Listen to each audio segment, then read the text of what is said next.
For 30 years, Keith Charles was a police officer, but he was a copper like no other. He claimed to be able to talk to the dead. When I was at the police station, your son contacted me, and he tells me he's now in heaven. No longer a policeman, he's now a psychic investigator helping detectives around the world. I'm walking in here and straight away I'm aware of spirit, straight away. Jeans were burnt here, cat was thrown over that way. Either the body or the weapons here that was used to kill him.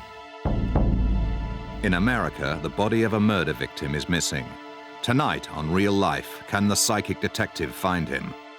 I said to you originally that you've walked over my body, and I just feel this is, to me, if not the prime murder scene, I just want to call it a murder scene.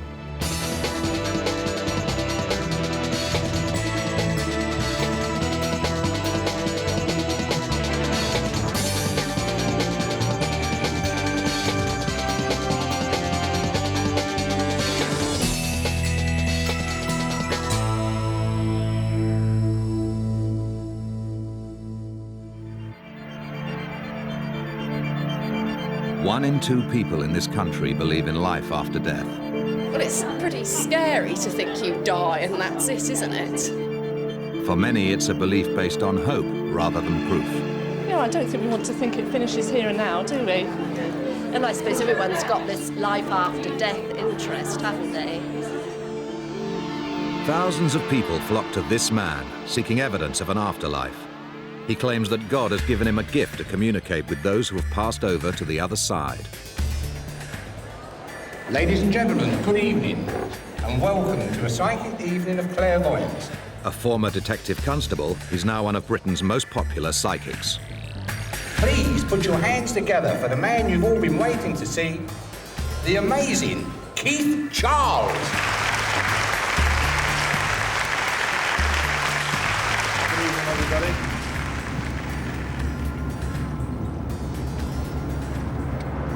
I'm putting myself in a shop window where people are going to come along and for whatever reason they can take the mickey, they can decry what I do. That's fine, that's their opinion. I don't have a problem with that. I've got broad shoulders.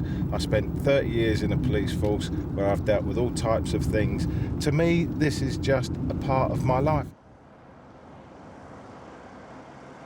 As a detective, Keith had to fit his psychic shows around his job. Now retired from the police, he's spreading the gospel full-time. Do I consider myself an entertainer?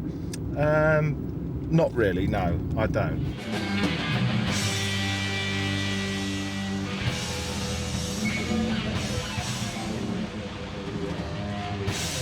The Regent Centre, Christchurch, one of 40 dates on this year's tour. Travelling with Keith is his promoter, Del. A former market trader, he's now a veteran of the psychic circuit. Because you were responsible for promoting Doris Stokes for a while, weren't you? Yes, I was. And Palladium? No, I wasn't on the Palladium one. No, that wasn't to do with me. I promoted when there was no money in it. Good evening, ladies and gentlemen. The Unstage Bar is now open. The bar's open. Come on, then we go. As an ardent spiritualist, I said, no, we're not here for entertainment. But quite honestly, after about 30 years, I can see that there is a certain amount of entertainment in it. But it's also our religion. Take 10 of your friends, sit down and say, how many people here believe they may have seen a ghost, had a ghostly experience, and I would guarantee 1 out of 10 will have had some form of experience. And we treat this very seriously.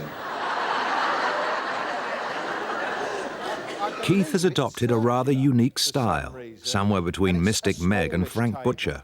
And you spend a lot of time in the kitchen. I do indeed. And you drink a lot of tea. Yes, I do. Which you've been told you shouldn't do because of...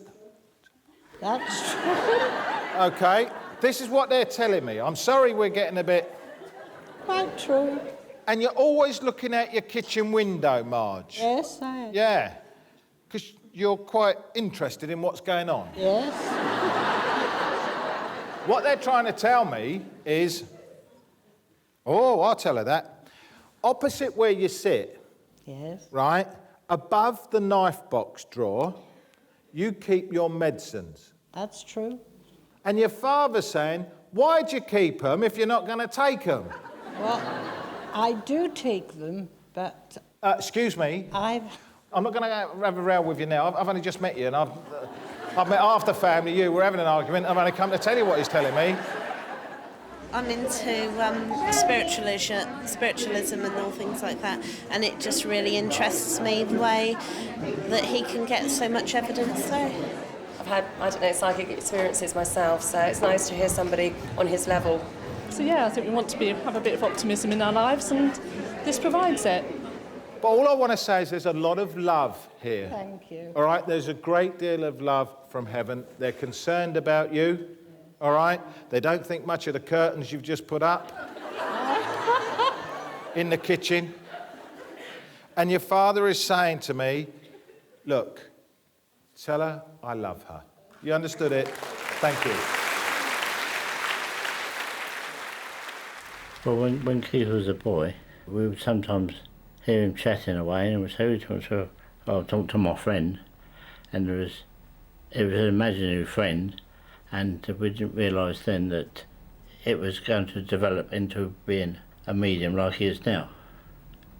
Yeah, quite a few imaginary friends, didn't he, when he was younger? Keith believes it was the start of his psychic awakening. He was just 8 years old. But he didn't learn to understand the visions and messages he was getting until he joined spiritual development classes many years later. I might literally see Uncle Fred as a silhouette. If Uncle Fred had a deformity in his right hand, he may show me his right hand, and there may be 2 fingers missing. And he was obviously trying to emphasise that so I can give it to the individual. Now, if Uncle Fred was a Yorkshireman, I might hear him talking with an accent. So sometimes I will hear a voice, sometimes it may be a series of pictures accompanied by words, but most of the time it is a voice that I hear talking to me. Did you ever hear him talking to his imaginary friend? No, you could hear him talking upstairs, you know, if he was upstairs sort of thing, you'd hear him talking, and you say you were talking to him, he said, it's all right, Mum, it's only my friend. And then that was it, and we used to think, oh, leave him alone, he'll be all right sort of thing, you know. I have a Scottish link here, and it's not a very pleasant link, quite honestly. I've got a gentleman who was stabbed to death, and he's talking, I'm not sure if he's Scottish or he links with Scotland, so I need to ask him, forgive me. There's not a lady here who is Rose or... No. Hang on, let me go back. Does somebody live here at Braemar? Hello, you're at the back. What's your name? Sorry? Rose? Yes. You Scottish? Blimey. He's got something right, the boy. You know a young man that was stabbed to death? Because he is telling me, first of all, he spoke about Scotland, he spoke about Rose. He's telling me that I need to go back in time for this. Would you have lived in a block of flats, please? No. Are you sure? Let me describe something to you. Tell me where you're from. Glasgow. Glasgow. Right. He's going north side of Glasgow, northeast. Is that an area that you would have lived in? Yes. Yes. And I did live in a block of flats when I lived there. That's okay. I can hear something that sounds like Braemar.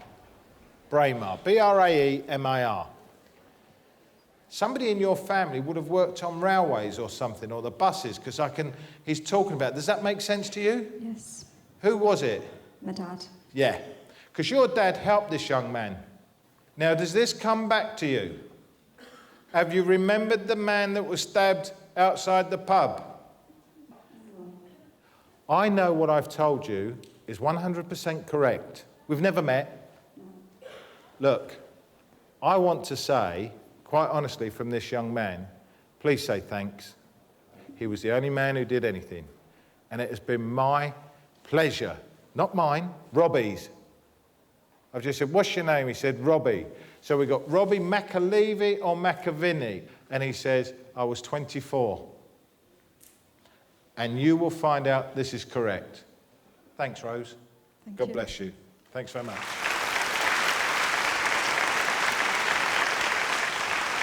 Tonight's takings will total more than £2,500, but Keith and Dell insist that all profits must go back to their spiritualist church. Hello, Daddy.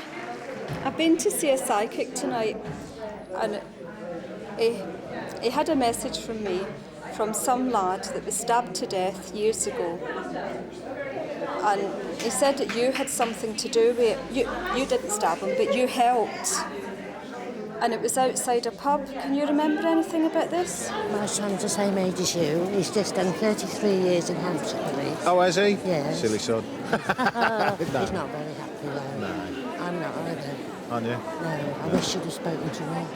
All right, well, look, what's your name? I'll put you on our healing Betty list. Tompkin. Betty. Dale, you got a pen? Does the name Braemar mean anything to you? Hi, you were brilliant. Thank you very much. Much impressed. Can you give any help to this man here who's in great turmoil? I can tell him quite a lot of things. Give us a ring and I'll have a chat to you on the phone. All right. All I would say to you, just very quickly, is that you're going down the right track. Did you help somebody that was dying? Did you lose a son in November as well? No, daughter. Oh, Second, did you? 1994. 1994, it's the same as Matthew? No. How old was she? 17. Oh, it's a shame, isn't it? Yeah. Just wanted to know. Yeah. Right, because the man was adamant. He kept saying the name Braemar. Thank you for a most enjoyable evening. Thank you for saying so, sir. And thanks very much. Last time we met up when you were here, you said my right leg would get better and the left one would play up. Guess what? The left one's I had got to sit better. over on the left-hand side tonight because my left one is strapped up and the right one's better. Ah. When he was in the war, his regiment, he was evacuated from Braemar. And This is your father? My father. And he said that there was a lot of, it could have been somebody during the war that was killed, and my dad helped because he said a lot of people were being killed round him, and he was 22 when he was evacuated from this Braemar. So it could have been somebody from away, you know, from the past. I don't know. It's a lovely show. Thoroughly enjoyed it. Thank you very much. Show not really being the right word, but you know Well, what no, I mean, do you? That's the way we describe them. Experience. People often say, oh, yeah, well, if you're good, then you've got to have plants in the audience. Well, to me, I'd pack it up. If I had to go to that, who am I kidding? At the end of the day, I'm kidding myself. I couldn't be happy with that. I'm too honest to feel happy that I'm going to cheat people, and I'm not a cheat. Do you do them over the phone, Keith?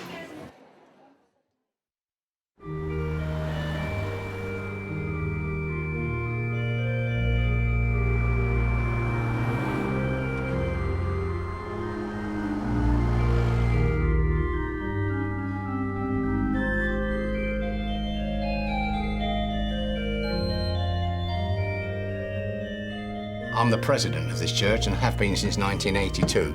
This is also Keith Charles's church. He's frequently here, he does private readings and he demonstrates on many occasions. This is our office. It's the headquarters of the church and it's also the headquarters of our Life After Death promotions. I formed Life After Death promotions with the great Doris Stokes to promote spiritualism around the country. And I'm glad to say in the last 18 to 20 years, this we have done. Well, spiritualism is basically continuation of life after death. And it's a medium's job to prove that there is a life after death. It is to prove survival. It is as simple as that. And there's a long queue of people seeking proof of survival. I do believe in life after death. My mum had cancer for nearly 3 years and I was 16 when she died. And that's the main reason I go to see psychics, is to try and get some contact with my mum. Debbie has been visiting psychics for several years, but believes she has communicated with her mother just once. She hopes a visit to Keith will bring her mum back to her once again. The first time that they brought my mum through, I felt a bit numb. I was a bit shocked as well because however much I wanted it, I wasn't actually sure it was going to happen. And I just sat there and I had just tears rolling down my face. Keith holds his private readings at the church. They can be rather emotional affairs. Are you having a conservatory or an extension built on the back? Because if you say no, I'm going to say to you, you are, because you've been talking about extending the back of your house. No? No. That when you locked up your car to come here, did you put something in your glove compartment? No. Then what is he talking about?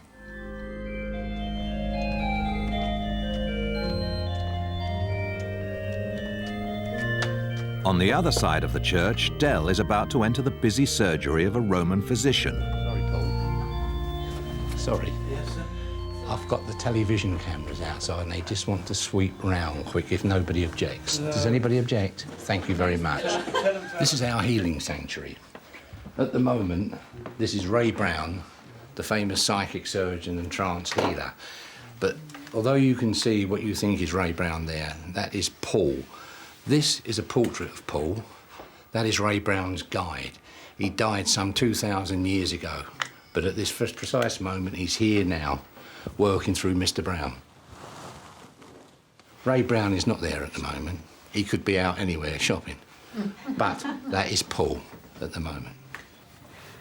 Paul was in the time of Jesus, I believe. Yes, he walked the earth at the time of Jesus, and he's trained to be a doctor in the spirit world now, and he comes back, and he is now entranced by Paul. My husband is entranced by Paul, and he can see through the body. He can see all the muscles, bones, tissues of the body.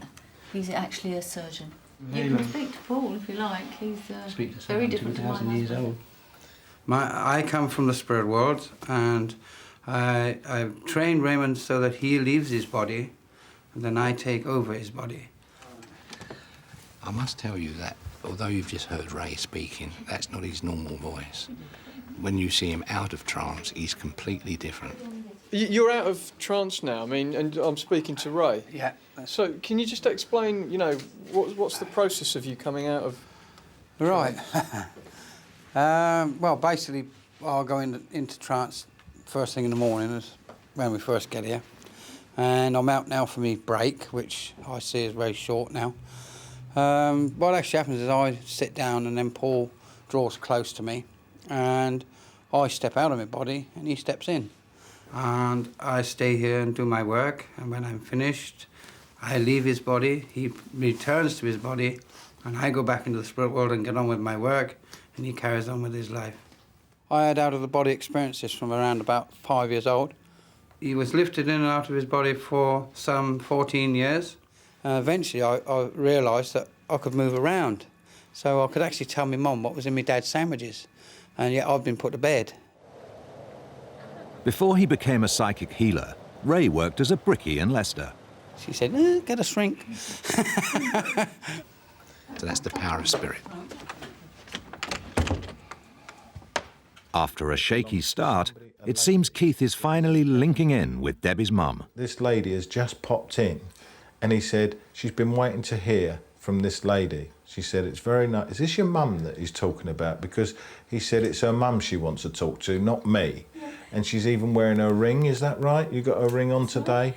And as she comes in, I feel that, I don't know, my feeling that as I'm impressed with her, I'm not going to see my grandchildren grow up in this life, which is something she was thrilled to bits when you had children. This is how she's telling me.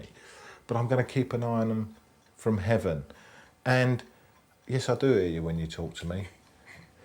You spoke to her, didn't you? Yeah. After she passed away. And you whispered in her ear. And you said, I hope you can hear me. This is what she's saying. She said, I love you, Mum. What was it that convinced you that it was your mum? The fact that he actually told me it was my mum. Before that, he said to me that there was a lady there, and I was wearing a piece of her jewellery, which is my wedding ring, well, her wedding ring, which is now my wedding ring.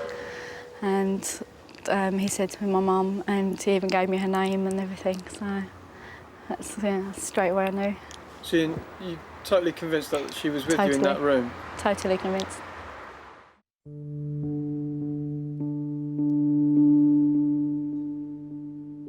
In America, there is another woman relying on Keith's spiritual gift. If somebody could tell me exactly what happened to Thomas, when he died, how he died, it would be like an answer to a prayer. In 1998, 26-year-old Thomas Mixon disappeared. His mother has not seen him since. I started searching. I went door to door with pictures of Thomas in his neighborhood, talked to people at the stores, even went so far as to go view a body.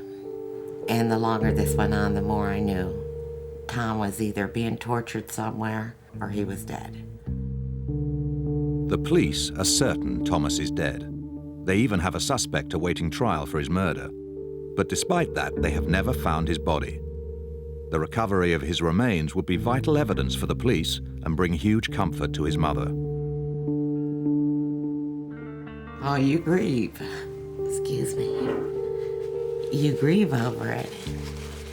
You scream, you walk the floors. You do a lot of that, but there's no answers. Nancy is hoping Keith Charles can provide those answers. Psychically, it's the ultimate test. To find the body of her murdered son.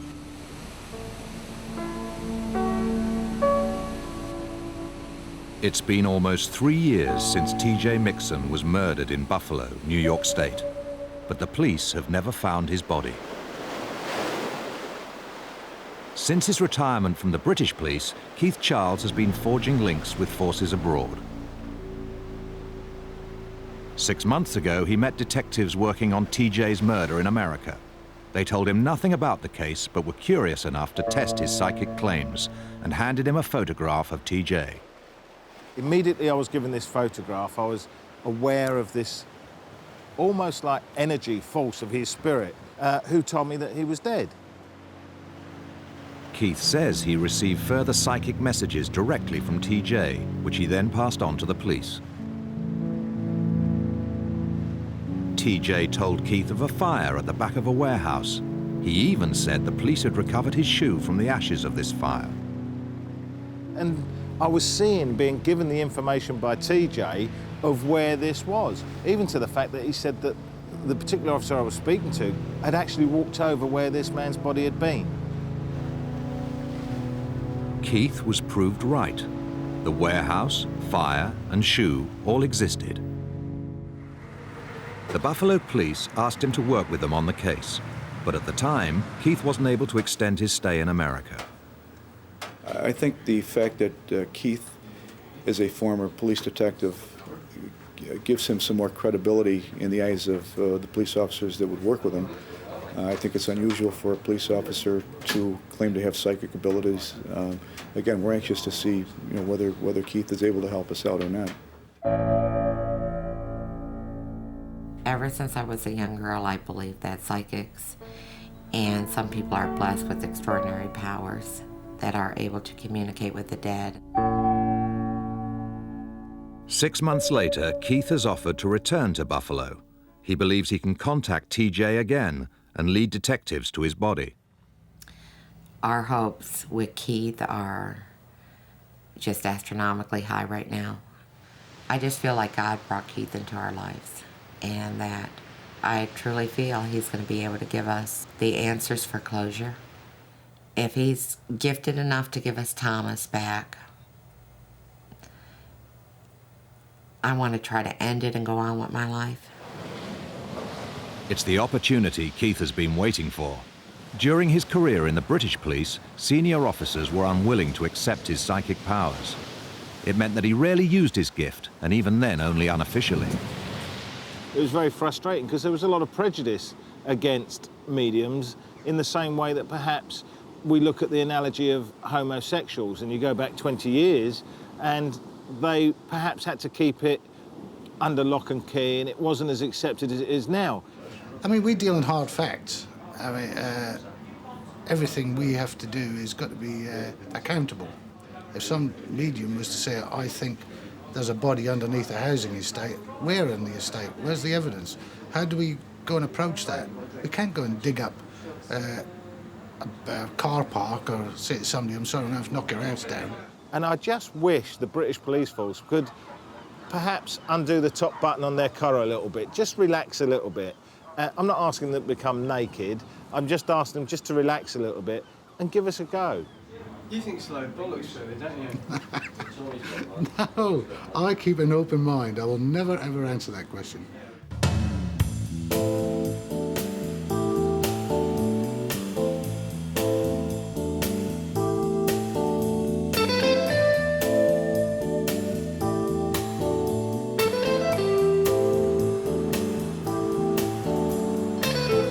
Buffalo, New York.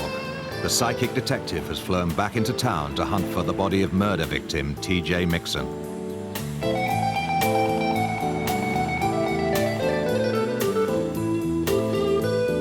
The force should be on his side since Keith believes America is his spiritual home.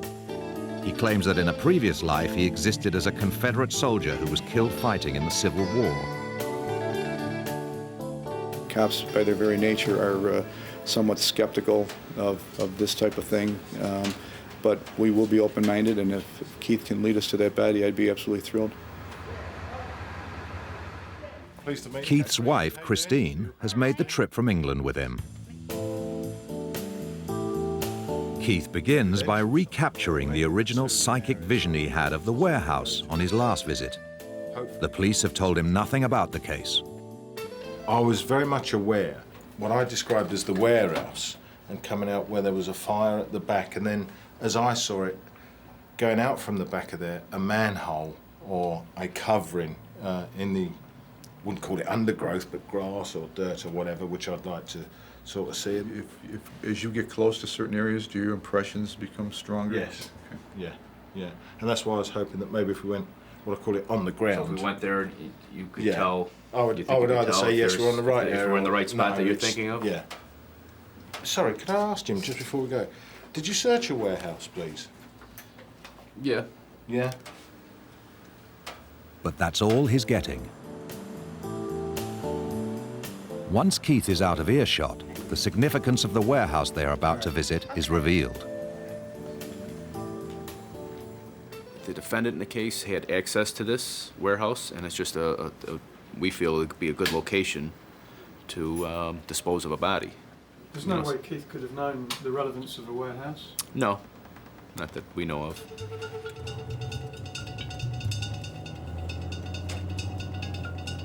Keith has several spirit guides who help him contact the dead. There's Corinda, a Mongolian warrior, Charlie, a 17th century London barrow boy, and today it's Tobias, a Spanish monk. Tobias is a guardian angel, if you like, and he lived on this earth as a monk years ago. A bit like a modern-day Cadfael, really, you know. But he's somebody that helps me. He's my guardian angel. But hopefully we'll be able to, if TJ's available, link into TJ, the victim in this case. When I'm aware of a contact, I just start to feel excited. When you get really close, you start to feel like perhaps having a cold shower or electric shock going through you. There's just a change in sensations that the body has.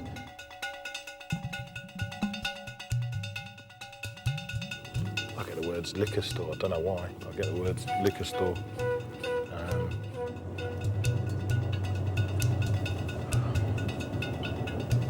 Feel the goose pimples starting to build up, so we must be getting close now.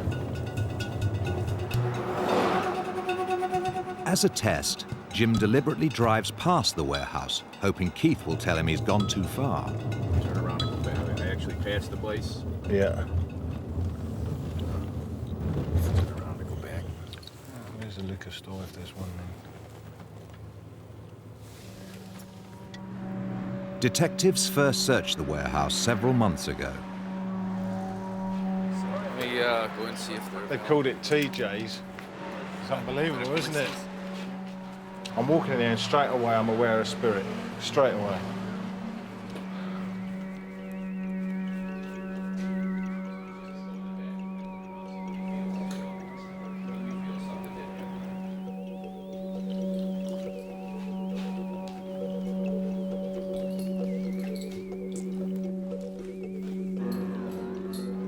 I'm just aware of spirit. I'm just aware. I don't know if there's a sink or something under there, but I'm looking for a wash area. Oh, this is a wash area. Yeah. So it's under the... That's how I sort of imagined it, you know, being underneath a wall, behind a wall. I just didn't, I just drove by. And then I turned around when I came back to see if he was going to get, say, I'll turn around or something, but he didn't. But he was also answering a question. They asked him a question about that time, and he was talking, so I don't know if he lost his train of thought or what, but yeah. On his way here, when we were on Sycamore a couple blocks away, he started having the feeling. I don't know, you've just taken over, have you, Terry? I've been here for a while. I can see that's obviously knocked down. It might be because you've had to widen it for cut. But was there a smaller entrance as well? No. No? Are you sure? There's not a...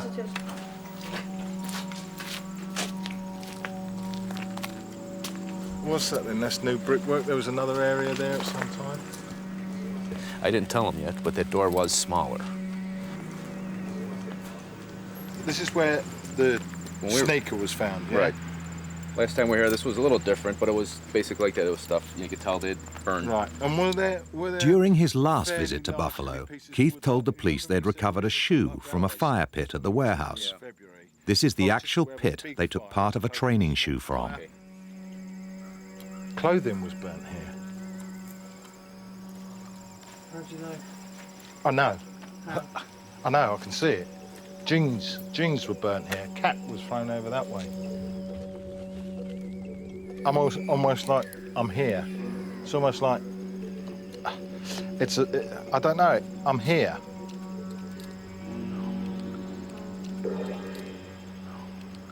Either the body or the weapons here that was used to kill him. They disposed of this weapon, which was a knife here. That's. It was a machete. Pardon? There was a machete. Lou used to have a machete about this long. Oh, in his truck. Yeah, and he used to keep it in his pickup. Underneath the seat. And did it have a curve on the end? Yep. Was it curved? Do you remember me telling you? The blade curved up. And do we know where that is? The truck's gone. Keith has already told detectives a curved knife and a pickup truck are connected with the murder. The back entrance actually comes from the side street here. I need to ask you something, Jim. Please don't think I'm off my head. No. I said to you originally that you've walked over my body. Do you remember when TJ... Right in originally, I said you've walked over my body. And I just feel this, where we are today,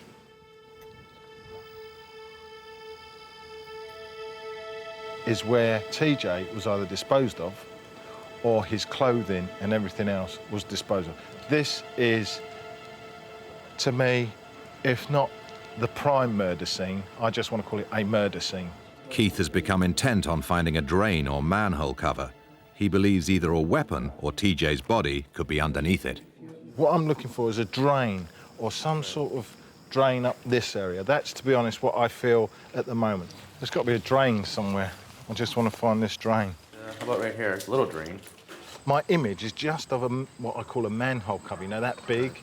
I still cannot get away from what I see as a manhole cover, so I want to sort of collect my thoughts and go back to where I see this manhole cover. This, the only thing we thought of possibly, but he said that this never was open anyway. This was probably the old drain for here, you know, the... Yeah.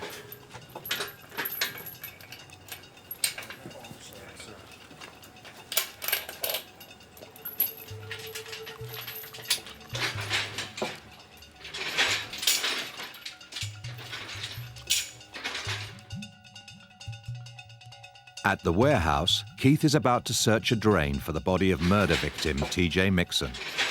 Up, it had come up anyway, so I had to clean it out. Looks like there's another grid under there. Not another drain, is it? Small one.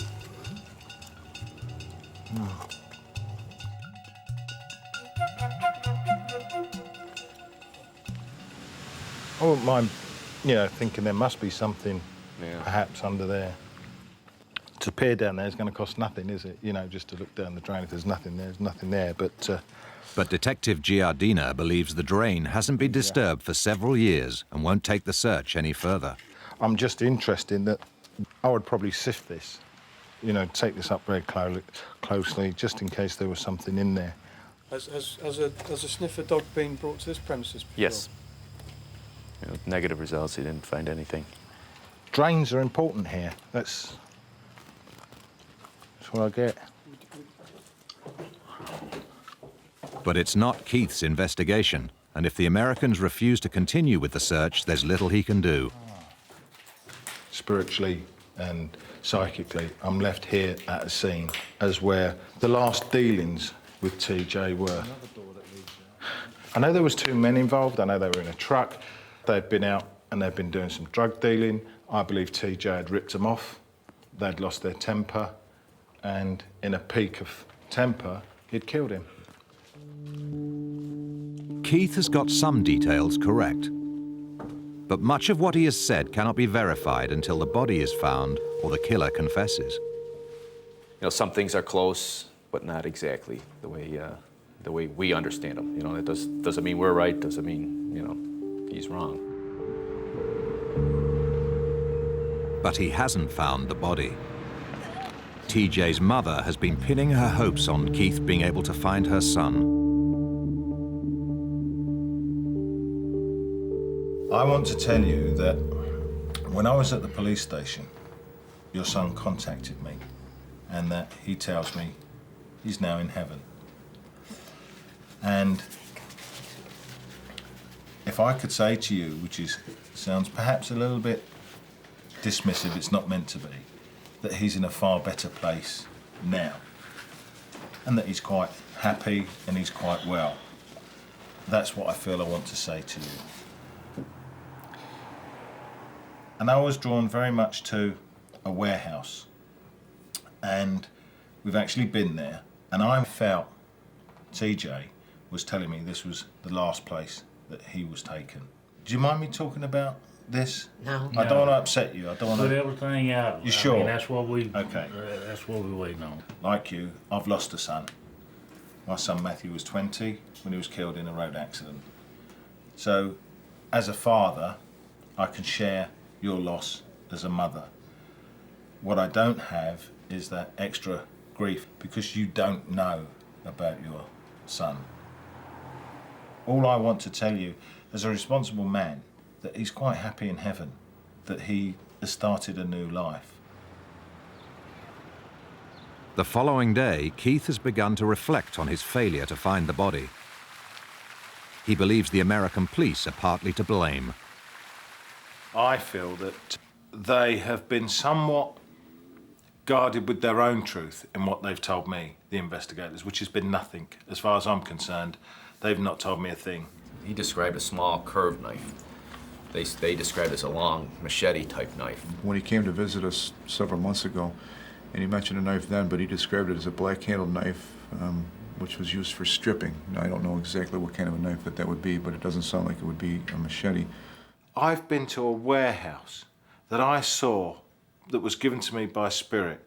I described it, the ingredients were there, everything was there. I can only give that to the police and say, look, I'm drawn to go in there. You now get on and do your bit of work. And that area was searched pretty thoroughly on 2 occasions, and we had a dog that has a pretty well-proven track record for corpses that are buried in the ground. I know that those policemen will only accept it when I do say, open that door and there's a body. I would have loved to have come here and found that body or evidence that would tangibly prove where that body is.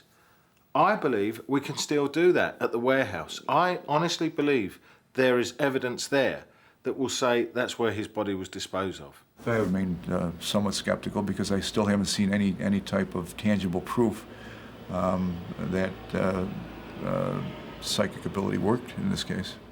People will make up their own mind when they see this, what they think of me. I'm telling you how I see it, and I see it that I've passed the test. Even money to one dog.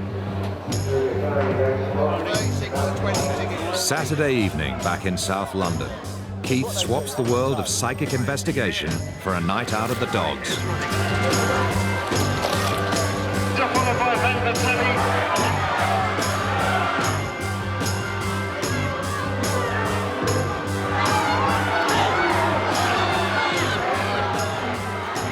The track is a regular haunt.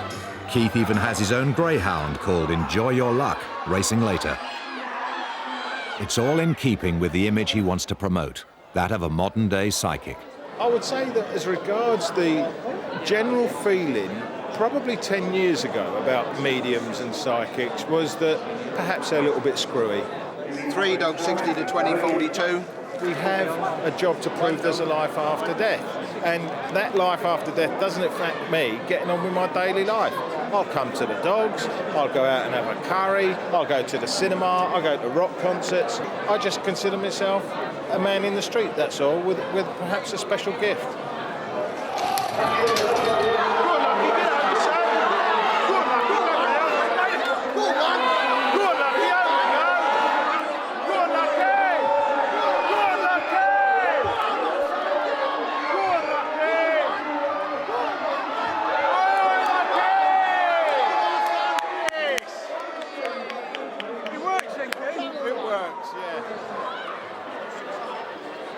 It'd be lovely. I'm sure people are sitting at home and saying, oh, he must have picked every winner then because the spirits are going to give him every winner. But it's not like that at all. My gift is not to go out to make money, and if I did, I might just discard my gift, which would be very wrong. You know, I could perhaps pick 6 numbers on the lottery, be very happy myself, but that's not what God's given me the gift for. He's given it to share with people.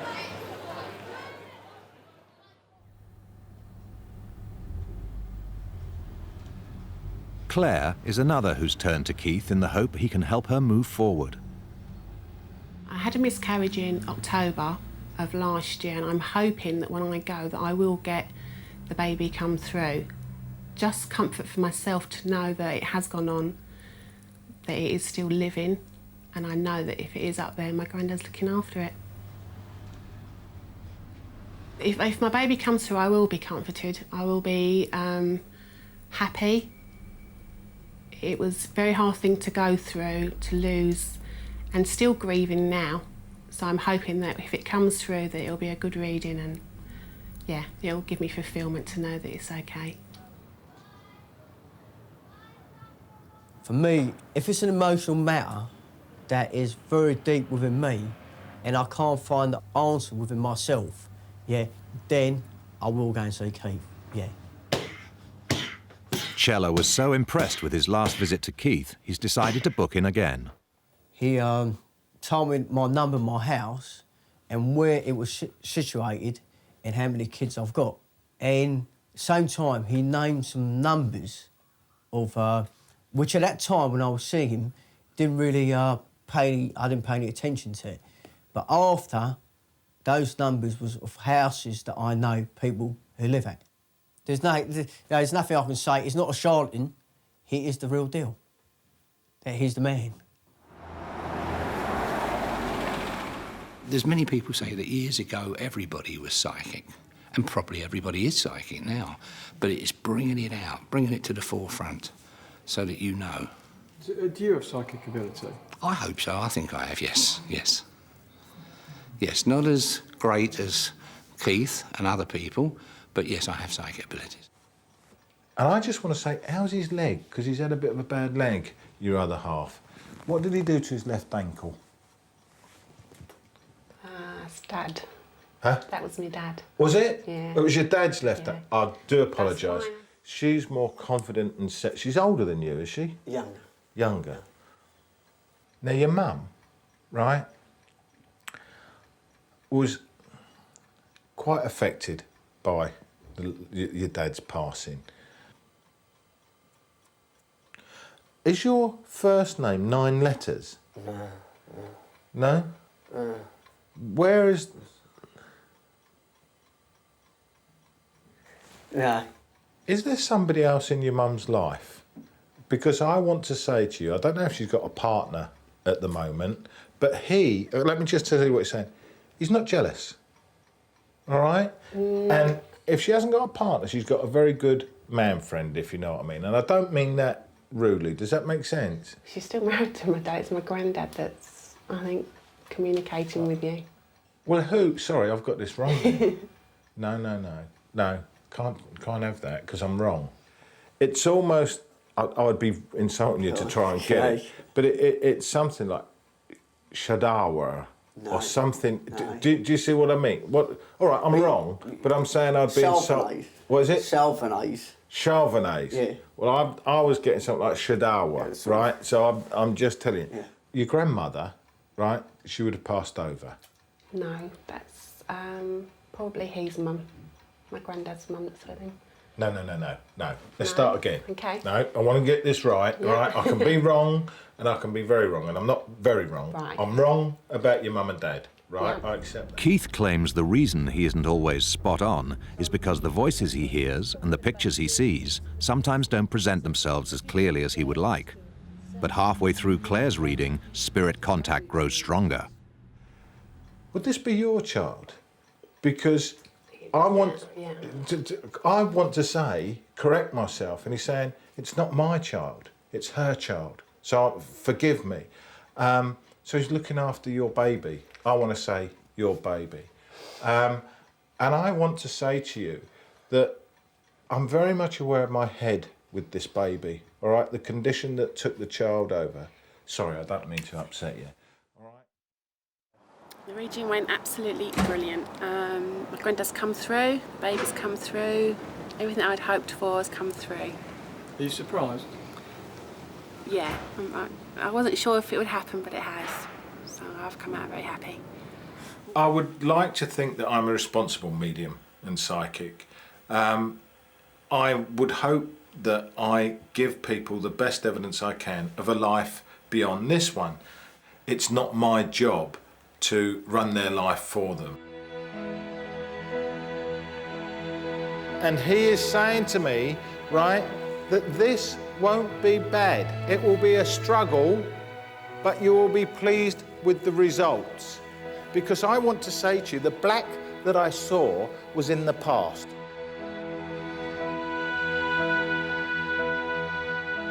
If I set myself up as a god, that would be totally irresponsible.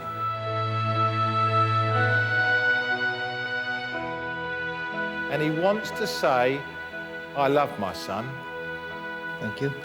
I'm not there to preach at them. I'm just there, hopefully, to establish a link with a loved one that they've lost.